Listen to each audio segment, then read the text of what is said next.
Friends, welcome back to my channel. मेरा नाम दिव्यांशी है और आपका मेरी चैनल में स्वागत है। हम लोग आए हुए हैं सूरत, तो हमने सोचा कि चलिए अभी मंचूरियन बनाते हैं। अभी विंटर भी चल रहा है तो बहुत ही अच्छी सब्जियां मिलती है। वैसे तो मंचूरियन बनाने के लिए सिर्फ कैबेज, गाजर और कैप्सिकम ही चाहिए।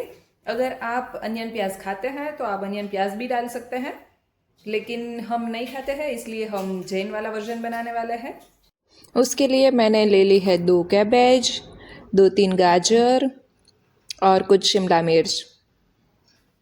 अभी गाजर को पेल कर लेंगे, यानी कि उसके ऊपर की जो छाल है उसे निकाल लेंगे। वैसे तो इसमें जो ऑरेंज वाले गाजर आते हैं वो यूज़ करने चाहिए, लेकिन अभी इस सीज़न में ये रेड वाले गाजर भी बहुत ही अच्छे मिलते हैं, तो मैंने सोचा कि क्यों ना इसी से बनाया जाए। પપ્પા શું લાવ્યા છો તમે?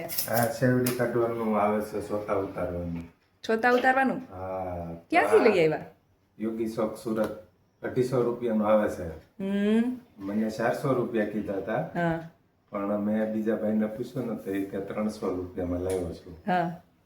તો મેં એની પાસે 250માં જ માંગ્યું, તો કે તો લઈ જાવ. આપણે ગુજરાતીઓ ભાવતાલ કરવામાં એક્સપર્ટ. જેને દાંતનો પ્રોબ્લેમ હોય, છાલ ઉતારવાનું ના ફાવે, અને આ ચપ્પુ સારું, સાવ ઈઝી છોટા નીકળે છે. ફટાફટ જુઓ ને, સરસ મજાના નીકળી ગયા. આ વખતે આપણે વ્હાઈટ શેરડી લાવ્યા છીએ, એમ ને? આ શેરડી છે ને ખાવામાં બહુ ગળી ને મીઠી આવે ને પોચી આવે છે. અને ઓલી કાળી થોડીક કડક લાગે. આ જામનગરની આવે છે. એવું છે? બ્લેક સિટીમાં તો જનરલી બ્લેક શેરડી જ મળતી હોય છે, તો તમે વ્હાઈટ શેરડી ખાવ છો કે બ્લેક શેરડી તમને ભાવે છે એ મને કોમેન્ટ કરીને જરૂરથી કહેજો. અમે તો આ વખતે બંને લાવ્યા છીએ. શું લાવ્યો છો જક્ષુ તું? પાંદડાનો મુખવાસ. ધનિયા છે દીકરો, ધાણા. હા, ધાણા છે, ખાઈ જા. જક્ષુને ભાવે? હે? અહીંયા મારા મમ્મી મને હેલ્પ કરી રહ્યા છે. મંચુરિયન બનાવવા માટે ગાજર ખમણે છે, અને એ પછી આપણે કોબી પણ ખમણવાની છે. હા, તો ફટાફટ બધી શેરડીના છાલા ઉતરી ગયા. જે લોકોને દાંતનો પ્રોબ્લેમ હોય અને છાલા ના ઉતારી શકે એ માટે આ ચપ્પુ કામની વસ્તુ છે. જક્ષુભાઈ અહીંયા રોટી ખાવા બેસી ગયા છે, હે ને? રોંઢો કરવા બેસી ગયા છો જક્ષુ? અને અહીંયા શેરડીના બધા પીસ થઈ રહ્યા છે. માંદળિયા કે કા પપ્પા? માંદળિયા એ ખાવામાં ઈઝી રહેતા હે. ખાવામાં ઈઝી, નાના નાના પીસ હોય, છોકરા હોય ખાઈ લે. ये हमारे जक्षुभाई के लिए लाया हूँ मैं. નાના જક્ષુભાઈ માટે લાવ્યા છે. जक्षुभाई है ना. શું ખાય છો બેટા? રોટી ભાવે તને? वो भाई સાંજે શું ખાવું છે તારે? મારા મમ્મીએ મને અડધું કામ તો કરી જ દીધું છે. ગાજર અને કોબીજ ખમણી દીધા છે. અહીંયા હું 3 જણાના હિસાબથી બનાવવાની છું, એટલે મેં 8 કપ જેટલું ગાજર અને કોબીજનું છીણ લઈ લીધું છે. હું જનરલી મંચુરિયન બનાવું ત્યારે આ કપનો યુઝ કરું છું, અને એ કપના હિસાબથી જ જે શાકભાજી ખમણેલું હોય છે એ, અને જે લોટ લેવાનો છે એટલે કે મેંદો અને કોર્નફ્લોર, એ બંને પણ કપના મેઝરમેન્ટ પ્રમાણે જ લઉં છું. એટલે કે આપણે અહીંયા 8 કપ શાકભાજી નાખી દીધું છે, અને અંદર મીઠું નાખીને આપણે થોડી વાર માટે રેસ્ટ આપીશું. અડધી કલાક જેટલો રેસ્ટ આપવાનો છે, એટલે જે શાકભાજી છે એનું બધું જ પાણી છૂટું પડી જશે. અને આપણે જે લોટ એડ કરીશું એ જ્યારે લોટ બાંધીશું ત્યારે એમાં પાણી નાખવાની જરૂર નહીં પડે. હવે એને ઢાંકીને થોડી વાર માટે રેસ્ટ આપી દઈએ. અમે લોકો જઈ રહ્યા છીએ ડી-માર્ટ, કારણ કે મંચુરિયન બનાવવાનું હતું અને અચાનક પ્લાન બની ગયો હતો, એટલે મેંદો અને કોર્નફ્લોર બંને લેવાનું હતું. તો હું અને મારી બેન બંને અહીંયા દુપટ્ટા બાંધીને રેડી થઈ ગયા છીએ. આવી ગયા હતા ડી-માર્ટમાં અને આપણી જરૂરિયાતનો બધો સામાન લઈ લીધો છે. એ પછી અમે આવી ગયા હતા મારા મામાના ઘરે.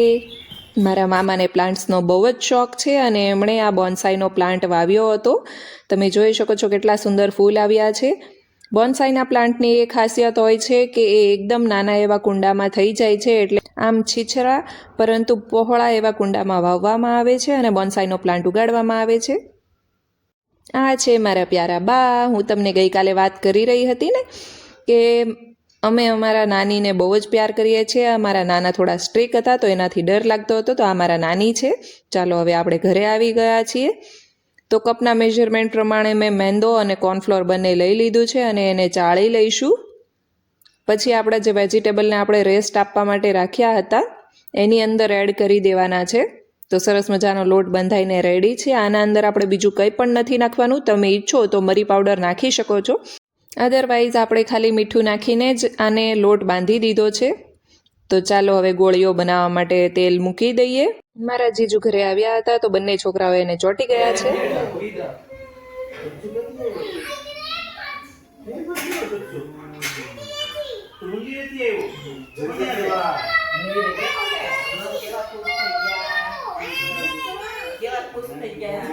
હું મંચુરિયમની ગોળીઓ પહેલાં વાળીને પછી એને તેલમાં એડ કરવાનું એ રીતે પ્રિફર નથી કરતી. હું ડાયરેક્ટલી હાથમાં જે લુઓ છે એને લઈને ડાયરેક્ટ આપણે ભજીયા પાડતા હોય એ રીતે તેલમાં નાખવા લાગું છું.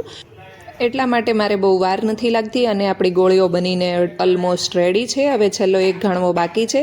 દીદી અહીંયા કેપ્સિકમ, ગાજર અને આદું ખમણી દીધું છે અને એક બાજુ કોબી પણ આપણી રેડી છે. આ કોબી આપણે લાંબી ખમણી છે કારણ કે એ આપણે વઘારમાં યુઝ કરવાના છીએ. મારા જીજુ કહે કે મારે આજે જક્ષુને રમાડવા માટે આવવું છે અને મારા મમ્મીએ લગભગ 2 વર્ષ પહેલાં આઈ થિંક મંચુરિયન મેં અને વૃષભે જ બનાવીને ખવડાવ્યું હતું.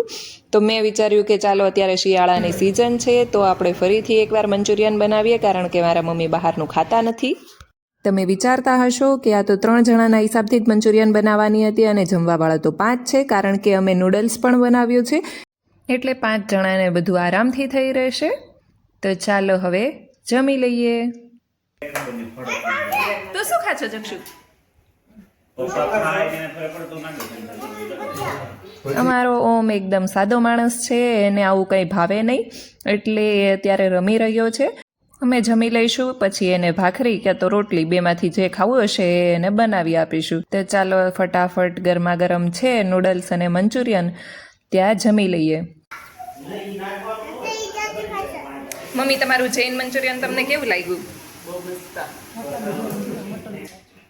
બહારની વસ્તુ કશું નથી ખાતી ને એટલે ઘરે બનાવ્યું છે ને બહુ જોરદાર બનાવ્યું છે દિવ્યા. Thank you mummy. તમને કેવું લાગ્યું પપ્પા? અચ્છા બને. કેવું લાગ્યું દીદી? રેડી બેઠા ખાવાની બહુ જ મજા આવે છે. થેન્ક યુ દીવું. તો એણે તો નૂડલ્સ અને મંચુરિયન બે મિક્સ કરીને ખાય છે અને અહીંયા જીજુ એવું જ ખાય છે. ઓમને રોટલી ખાવી હતી એટલે દીદી અત્યારે રોટલી કરી રહી છે અને અમે લોકો કામ કરીને ફ્રી થઈ ગયા છીએ. તો મેં કીધું કે જ્યારે હું રસોઈ કરતી હતી ત્યારે દીદી મને કંપની આપી રહી હતી, અત્યારે હું એને કંપની આપું. શું કરે છે જક્ષુ? છોટું બેબી બન્યો છો? ઊભો ઊભો ચાલો.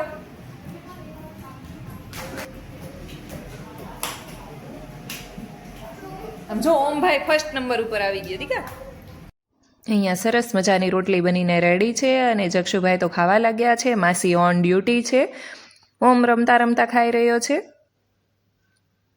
જક્ષુને તો માસી જોડે બહુ જ મજા આવે છે. સાંજના 9:45 થઈ ગયા છે અને મારા પપ્પાએ શેરડી સુધારીને રાખી હતી તો ઠંડી સરસ થઈ ગઈ હતી તો વિચાર્યું કે ચાલો થોડી શેરડી પણ ખાઈ લઈએ. જક્ષુ તો નાના અને માસાની વચ્ચે બેસી ગયો છે શેરડી ખાવા. ઓમ તો શું ખાય છે બેટા? એને શું કહેવાય? મને શેરડી ઓછી ભાવે એટલે હું લઈને બેસી ગઈ છું લીલા ચણા શેકેલા. જક્ષુને શેરડી ભાવે કે? Z Z Z for zebra. કોને શીખવાડ્યું?